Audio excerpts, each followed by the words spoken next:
Nourishing Your Inner Garden. September 14, 2014. Men and women alike, both enjoy a stroll through a beautifully maintained garden, one that is rich in color. There are gardens all over the world that are breathtaking, give you a feeling of tranquility and serenity. Have you ever walked down an unknown path that led to a secret garden or one that wasn't expected to be there? When they are discovered, the intake of breaths is priceless. A feeling of wonder fills these adventurous dear souls as they walk into a place that looks as if it's been there forever, yet is maintained by its own beauty and grace. Have you ever considered that within the chest cavity of the temple of your body is a garden waiting for you to discover, one that you are holding all the seeds needed to be cultivated, where seeds of pure joy, love and compassion are planted, where one sprouts forgiveness and gratitude? Such a place does exist, dear ones, and each of you have your own garden that is being cultivated by your thoughts, your feelings, and your actions. Have you met your own secret garden yet? If you have, are there weeds of discord still needed to be cut away? Are there thorns of egoic notions poking holes in your spiritual or personal development? Is the love that is pure and unconditional growing a rainbow of delicate flowers, delectable fruit, a canopy of luscious trees, and heavenly scented herbs? Your inner garden, dear ones, is symbolic of your inner self and how much time you have spent cultivating and creating this divine and essential aspect of yourself. Your own inner secret garden is a space that offers healing, a place that allows you to find peace and calm so it can filter into your own mindset, so the rest of yourself is brought to a place of serenity and loving, compassionate composure. How does one find their secret garden? The more you work on developing and maturing your inner and outer self, the more blooms and growth your inner garden will receive. To see your inner garden, you must be able to envision this beautiful place that grows or shrinks depending on what your thoughts, actions and feelings are. Imagine what would grow if all your thoughts were love-filled, then compare those with thoughts filled with dis-ease. As you, yourself grows and develops, you move from one learning experience to the other. How does all your movement affect your inner garden? When you progress, does your advancement enhance your garden? If you regress or become stagnant, even a little, how will this alter your inner garden? Of course we are speaking metaphorically, but for some dear souls, seeing their inner self as an inner garden that grows, blossoms, and develops, depending on how they have cultivated a relationship with their own inner self, provides a better learning tool or way of developing their inner self. The more you come to know your authentic, pure self, the more vibrant energy you create, and this energy is never wasted.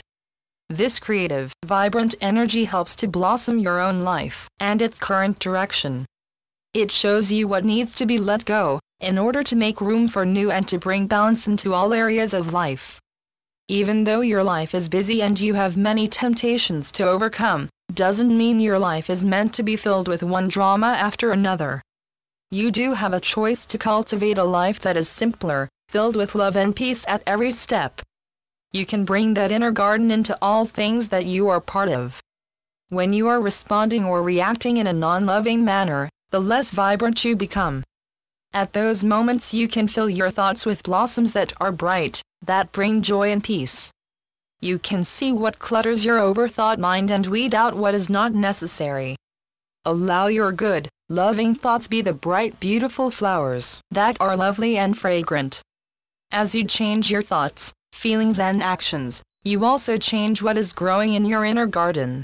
The brighter and more positive you become, the brighter and more flourishing your inner garden becomes. As you begin to cultivate your inner garden, contemplate on the design of your inner landscape. Determine what you need to transform what you have learned into wisdom, how this wisdom can change your inner garden to a place of bliss, a place to come when you need deep healing and rejuvenation. The more you become acquainted with your inner self, the more you are able to grow and create in your inner garden as it is a part of you. Your inner voice or intuition that often tries to get your attention will guide you through your dreams, deep meditation experiences, possibly through symbolic means and feelings of synchronicity.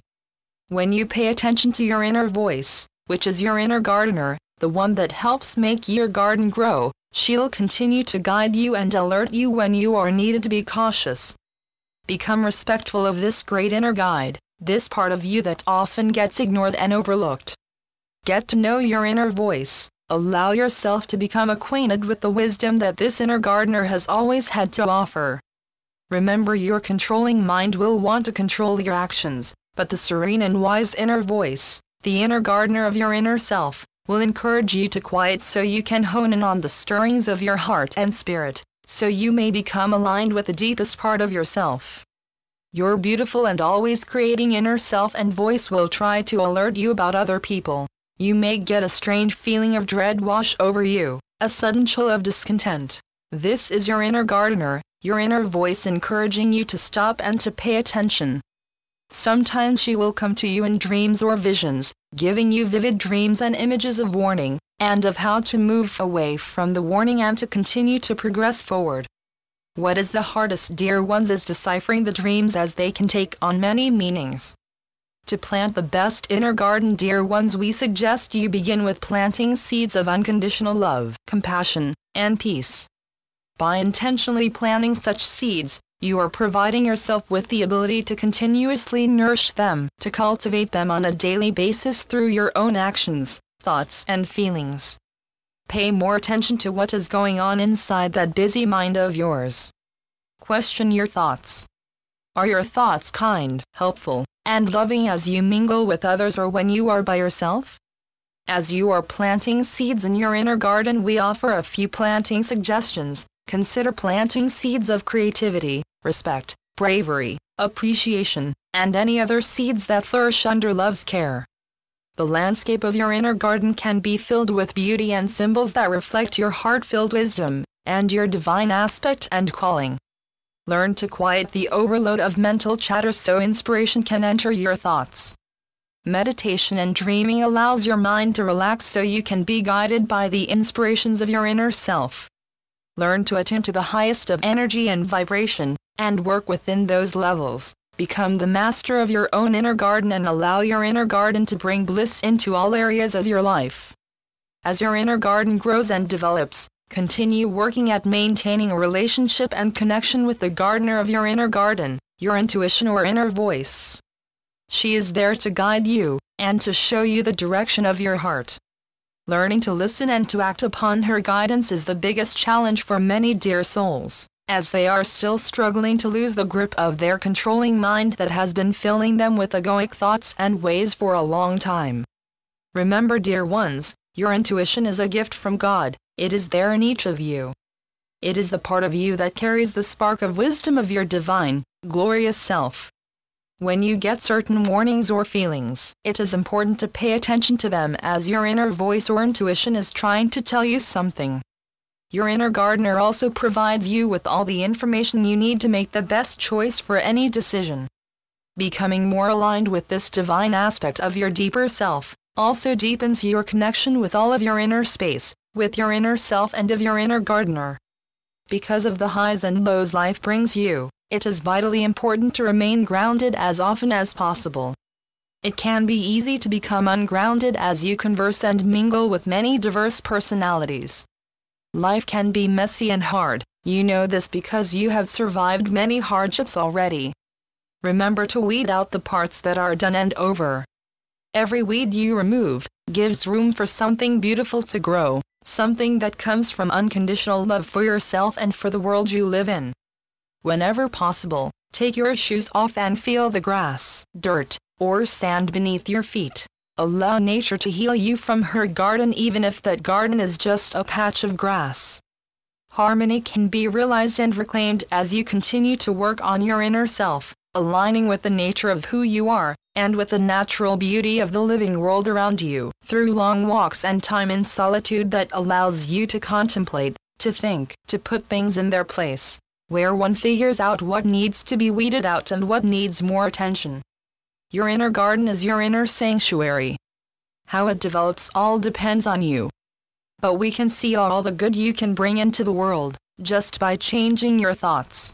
When you change your thoughts, your feelings change, and when your feelings change, then your actions change, and as you can see, you create a domino effect of positive change that is also contributing to your inner garden that is beautiful, bright with light of love. I am Melchizedek through Julie Miller. Spiritualnetworks.com